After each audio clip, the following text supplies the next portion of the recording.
For the most wild yet most homely narrative, which I am about to pen, I neither expect nor solicit belief. Mad indeed would I be expected, in a case where my very senses reject their own evidence. Yet mad am I not, and very surely do I not dream. But tomorrow I die, and today I would unburden my soul. My immediate purpose is to place before the world, plainly, succinctly, and without comment, a series of mere household events. In their consequences, these events have terrified, have tortured, have destroyed me. Yet I will not attempt to expound them. To me they have presented little but horror. To many they will seem less terrible than baroques. Hereafter, perhaps, some intellect may be found which will reduce my phantasm to the commonplace. Here you go, read along with me. Some intellect more calm, more logical, and far less excitable than my own, which will, excuse me, I was gonna burp, I guess not. Nope. Okay. Which will perceive, in the circumstances I detail in with awe, blah, blah, blah. Nothing. Got a little bit of There we go. Okay. I detail with awe nothing more than an ordinary succession of very natural causes and effects. From my infancy I was noted. I was noted for the docility and humanity of my disposition. My tenderness of heart was ever so conspicuous as to make me the jest of my companions. I was especially fond of animals, and was indulged by my parents with a great variety of pets. With these I spent most of my time, and never was so happy as when feeding and caressing them. This peculiarity of character grew with my growth, and in my manhood I derived from it one of my principal sources of pleasure.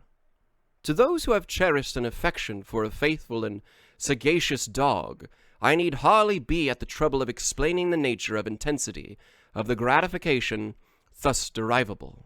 There is something in the unselfish and self-sacrificing love of a brute which goes directly to the heart of him who has frequent occasion to test the paltry friendship and gossamer fidelity of mere man.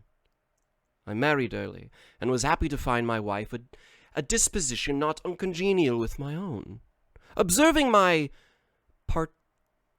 partiality for domestic pets, that's a word I don't know, she lost no opportunity of procuring those of most agreeable kind. We had burbs, goldfish, a fine doge, rabbits, a small monkey, and a meow-meow.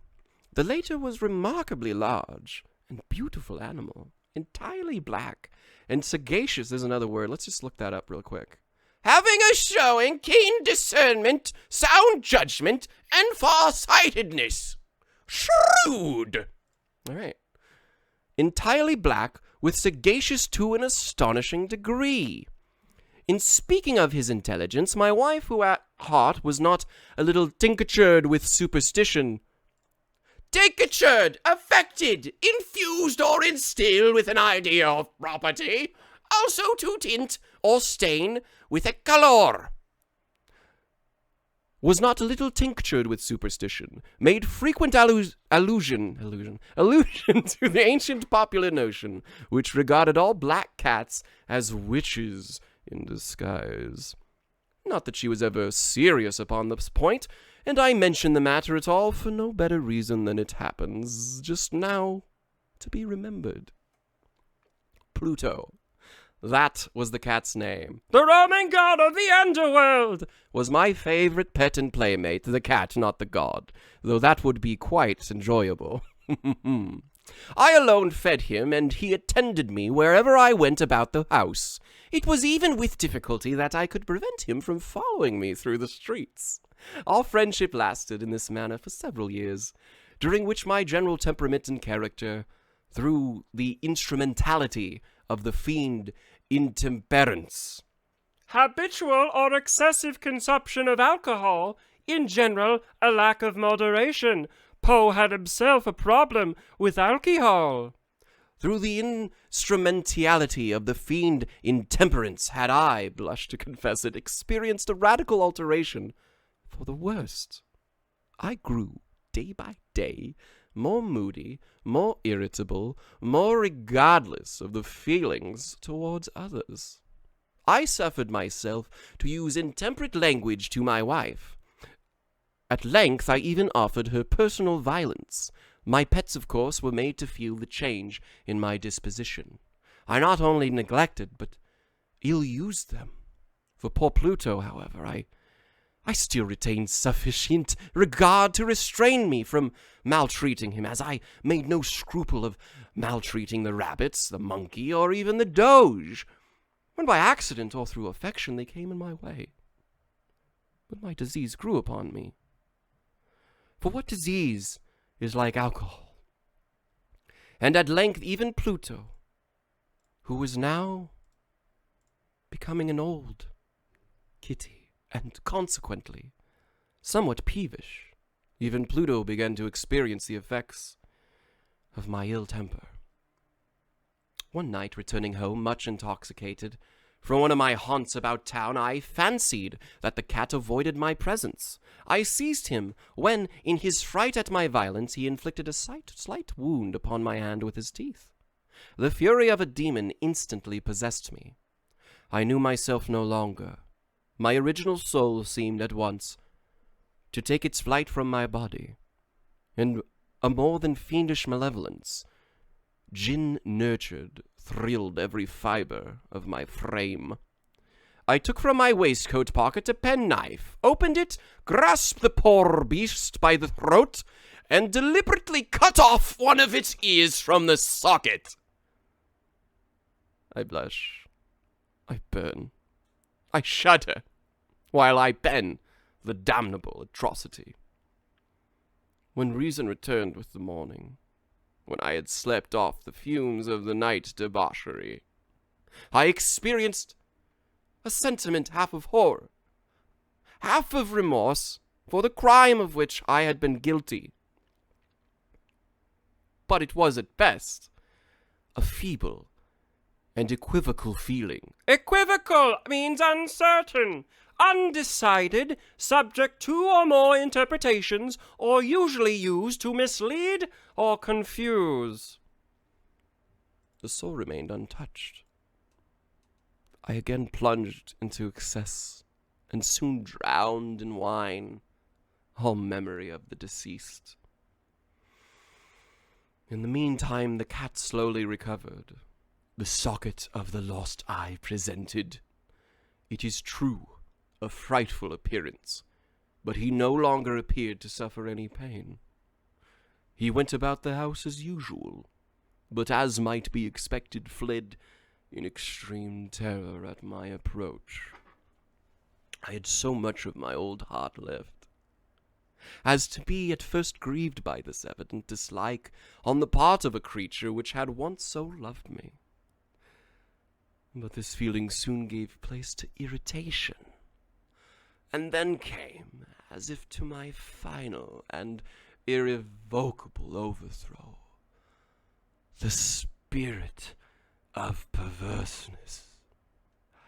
Of this spirit philosophy takes no account, yet I am not sure that my soul lives than I am, that perverseness is one of the primitive impulses of the human heart, or one of the indivisible primary faculties or sentiments which give direction to the character of man, who has not 100 times found himself committing a vile or silly action for no other reason than because he knows he should not. Have we not a perpetual inclination, in the teeth of our best judgment, to violate that which is law merely because we understand it to be as such? The spirit of perverseness, I say, came to my final overthrow. It was the unfathomable longing of the soul to vex itself, to offer violence in its own nature, to do wrong for the wrong's sake only, that urged me to continue, to finally to consummate the injury I had inflicted upon the poor, unoffending brute. One morning in cold blood, I slipped a noose around its neck and hung it from the limb of a tree. Hung it with the tears streaming from my eyes, and with the bitterest remorse at my heart. Hung it because I knew that I had loved me. Hung it because I knew that it had loved me, and because I felt it had given me no reason for offense. I hung it because I knew that in so doing I was committing a sin, a deadly sin that would so jeopardize my immortal soul as to place it, if such a thing were possible, even beyond the reach of the infinite mercy of the most merciful and terrible God. On the night of the day on which this cruel deed was done, I was aroused by sleep, by the cry of fire. The curtains of my bed were in flames. The whole house was blazing. It was with great difficulty that my wife, a servant, and myself made our escape from the conflagration. A large disastrous fire. The destruction was complete, thank you. My entire worldly wealth was swallowed up, and I resigned myself thenceforward to despair. I am above the weakness of seeking to establish a sequence of cause and effect between the disaster and the atrocity. But I am just detailing a chain of facts and wish not to leave even a possible link of imperfect. On the day succeeding the fire, I visited the ruins. The walls, with one exception, had fallen in. This exception was found in a compartment wall, not very thick, which stood about the middle of the house, and against which had rested the head of my bed. The plastering had here, in great measure, resisted the action of the fire, a fact which I attributed to its having been recently spread. About this wall a dense crowd were collected, and many persons seemed to be examining a particular portion of it with very minute and eager attention. The words strange, singular, and other similar expressions excited my curiosity. I approached and saw, as if graven in bas-relief upon the white surface, the figure of a gigantic cat. The impression was given with an accuracy truly marvelous. There was a rope about the animal's neck.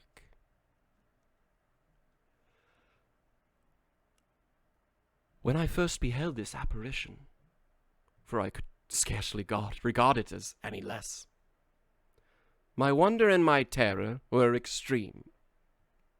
But at length reflection came to my aid. The cat, I remembered, had been hung in a garden adjacent to the house. Upon the alarm of the fire, this garden had been immediately filled by the crowd, by someone of whom the animal must have been cut from the tree and thrown through an open window into my chamber. This had probably been done with the view of arousing me from my sleep. The falling of other walls had compressed the victim of my cruelty into the substance of the freshly spread plaster, the lime of which, with the flames and the ammonia from the carcass, had then accomplished the portraiture that I saw. Although I thus readily accounted my reason, if not altogether to my conscience, for the startling fact just detailed, it did not the less fail to make a deep impression upon my fancy. For months, I could not rid myself of the phantasm of the cat, and during this period, there came back into my spirit, a half-sentiment that seemed, but was not, remorse. I went so far as to regret the loss of the animal, and to look about me among the vile haunts which I now habitually frequented, for another pet of the same species, and of somewhat similar appearance, with which to supply its place.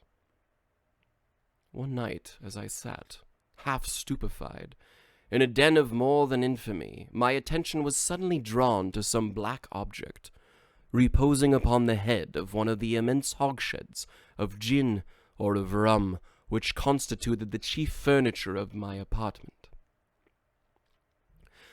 I had been looking steadily at the top of the hogshead for some minutes. A hogshead is a cask, a large cask or barrel, a U.S. unit equal to 63 gallons. Thank you. At the top of this hogshead for some minutes, and what now caused me surprise was the fact that I had not sooner perceived the object thereupon. I approached it and touched it with my hand. It was a black cat, a very large one, fully as large as Pluto, and closely resembling him in every respect but one. Pluto had not a white hair upon any portion of his body, but this cat had a large, although indefinite splotch of white, covering nearly the whole region of his breast. Upon my touching him, he immediately arose, purred loudly, rubbed against my hand, and appeared delighted with my notice. This, then, was the very creature of which I was in search. I had once offered to purchase it off the landlord, but this person made no claim to it, knew nothing of it, had never seen it before. I continued my caresses, and when I prepared to go home, the animal evinced a disposition to accompany me. Evinced, displayed clearly, revealed. Revealed. Thank you. The animal evinced a disposition to accompany me. I permitted it to do so, occasionally stooping and patting it as I proceeded. When it reached the house, it domesticated itself at once, and became immediately a great favorite of my wife. For my own part, I soon found a dislike to it arising within me. This was just the reverse of what I had anticipated, but I know not why it was. Its evident fondness for me rather disgusted and annoyed me. But slow degrees, these feelings of disgust and annoyance rose into the bitterness of hatred. I avoided the creature, a certain sense of shame, and the remembrance of my former deed of cruelty, preventing me from physically abusing it. I did not, for some weeks, strike or otherwise violently ill-use it, but gradually, very gradually, I came to look upon it with unutterable loathing, and to flee silently from its odious presence, as from the breath of a pestilence. What added, no doubt, to my hatred of the beast was the discovery, on the morning after I brought it home, that, like Pluto, it had also been deprived of one of its eyes. This circumstance, however, only endeared it to my wife, who, as I have already said, possessed in a high degree that humanity of feeling which had once been my distinguishing trait, and the source of many of my most simplest and purest pleasures. With my aversion to this cat, however, its partiality for myself seemed to increase. It followed my footsteps with a pertinacity. Pertinacity is adhering resolutely to an opinion, purpose, or design. Perversely persistent. Yes, okay, well, it followed my footsteps with a pertinacity which it would be difficult to make the reader comprehend. Whenever I sat, it would crouch beneath my chair, or spring upon my knees, covering me with its loathsome caresses. If I arose to walk, it would get between my feet and thus nearly throw me down, or, fastening its long and sharp claws in my dress, clamber in this manner to my breast. At such times, although I longed to destroy it with a blow, I was yet withheld from so doing, partially by a memory of my former crime, but chiefly, let me confess it at once, by the absolute dread of the beast. This dread was not exactly a dread of a physical evil, yet I should be at a loss how otherwise to define it. I'm almost ashamed to own, yes, even in this felon's cell, I am almost ashamed to own that the terror and horror with which the animal inspired me had been heightened by one of the merest chimeras it would be possible to conceive. My wife had called my attention more than once to the character of the mark of white hair of which I had spoken, and which constituted the sole visible difference between the strange beast and the one I had destroyed. The reader will remember that this mark, although large, had been originally very indefinite, but by slow degrees nearly imperceptible, and which for a long time my reason struggled to reject as fanciful, it had, at length, assumed a rigorous distinctfulness of outline. It was now the representation of an object I shuddered to name, and for this above all, I loathed and dreaded, and would have rid myself of the monster had I dared. It was now, I say, the image of a hideous, of a ghastly thing, of the gallows. O mournful and terrible engine of horror and crime, of agony and death! And now was I indeed wretched beyond the wretchedness of mere humanity, and a brute beast, whose fellow I had contemptuously destroyed, a brute beast to look out for me a man fashioned into the image of the high God. So much of insufferable woe! Alas, neither by day nor by night I knew the blessing of rest any more. During the former the creature left me no moment alone, and in the later I started hourly from dreams of unutterable fear to find the hot breath of the thing upon my face, and its vast weight, an incarnate nightmare that had no power to shake off, incumbent eternally upon my heart. Beneath the pressure of torments such as these, the feeble remnants of the good within me succumbed. Evil thoughts became my sole intimates. The darkest and most evil thoughts. The moodiness of my usual temper increased to hatred of all things and of all mankind, while, from the sudden, frequent, and ungovernable outbursts of a fury to which I now blindly abandoned myself, my uncomplaining wife, alas, was the most usual and the most patient of my sufferers. One day she accompanied me, upon some household errand, into the cellar of the old building which our poverty compelled us to inhabit. The cat followed me down the steep stairs, and, nearly throwing me headlong, exasperated me to madness. Uplifting an axe, and forgetting in my wrath the childish dread which had hitherto stayed my hand, I aimed the blow at the animal, which, of course, would have proved itself instantly fatal had it descended as I wished. But this blow was arrested by the hand of my wife, goaded by the interference into a rage more than demoniacal. I withdrew my arm from her grasp and buried the axe in her brain. She fell dead upon the spot, without a groan.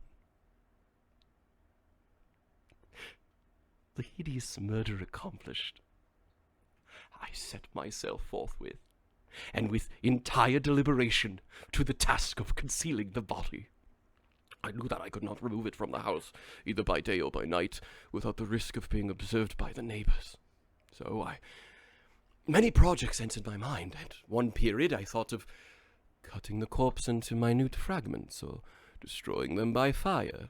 At another, I resolved to dig a grave for it in the floor of a cellar. Again, I deliberated about casting it into the well in the yard, about packing it in a box as if merchandise, with the unusual arrangements, and so getting a porter to take it from the house. Finally, I hit upon what I considered a far better expedient than either of those. I determined to wall it up in the cellar, as the monks of the Middle Ages are recorded to have walled up their victims. For a purpose such as this, the cellar was adapted. Its walls were loosely constructed, and had lately been plastered throughout a rough plaster, which the dampness of the atmosphere had prevented from hardening. Moreover, in one of the walls was a projection, caused by a false chimney or fireplace, that had been filled up and made to resemble the rest of the cellar. I made no doubt that I could readily displace the bricks at this point, insert the corpse, and wall the whole up as before, so that no eye could detect anything suspicious. And in this calculation I was not deceived. By means of a crowbar I easily dislodged the bricks, and having carefully deposited the body against the inner wall, I propped it in that position, while, with little trouble, I relaid the whole structure as it originally stood. Having procured mortar, sand, and hair, with every possible precaution, I prepared a plaster which could not be distinguished from the old, and with this I very carefully went over the new brickwork. When I had finished, I felt satisfied that all was right. The wall did not present the slightest appearance of having been disturbed. The rubbish on the floor was picked up with the minutest care.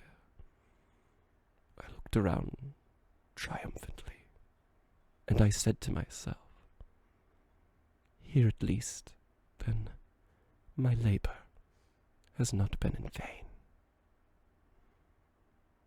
My next step was to look for the beast, which had been the cause of so much wretchedness, for I had at length firmly resolved to put it to death. Had I been able to meet with it at that moment, there could have been no doubt of its fate.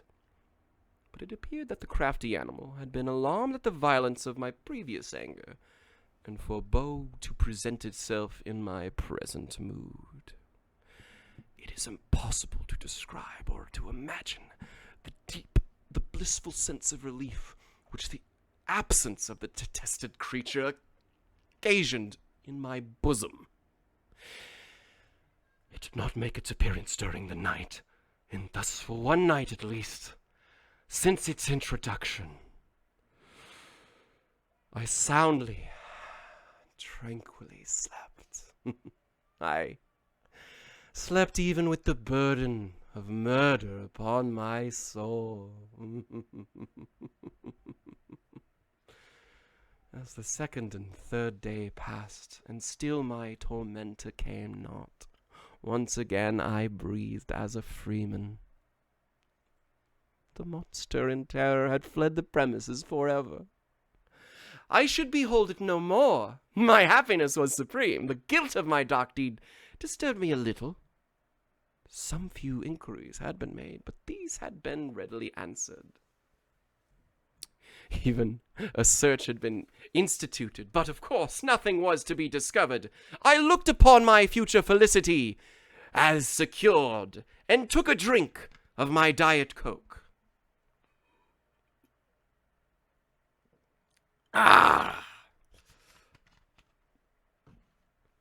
Upon the fourth day of the assassination, a party of police came, very unexpectedly, into the house, and they proceeded again to make rigorous investigation of the premises.